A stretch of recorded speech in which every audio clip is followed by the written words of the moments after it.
upang ang iyong asawa ay talagang magiging iyong-iyo ng buong-buo. Ang gawin po ninyo ay kumuha ka ng garapon na babasagin or pwede pong isang bote at isang malinaw na kanyang litrato. Dapat po na malinaw at nakaprint. Ma'am, hindi po ako nakapagpa-print. Wala pong print sa cellphone lang po.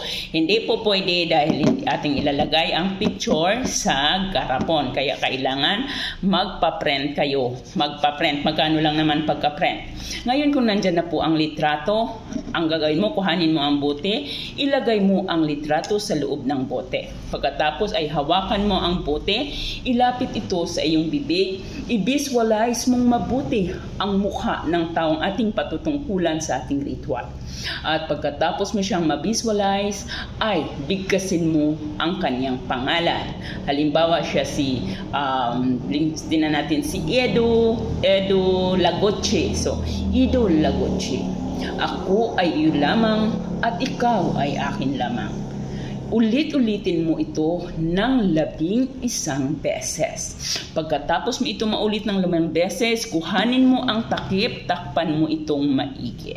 Ilagay sa ilalim ng kama or ilalim ng iyong unan. Kinabukasan pagising, kuhanin muli ang garapon, buksan ito, ilapit sa bibig, bigkasin mo ang pangalan niya at ang salita ulit ng 11 beses.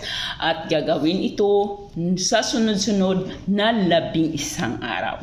Pagkatapos ng pang-11 araw ay hayaan mo lamang ang litrato niya sa loob ng garapon. Ito ay upang ang inyong mga kapartner ay manatili sa inyo, hindi na maghanap ng iba.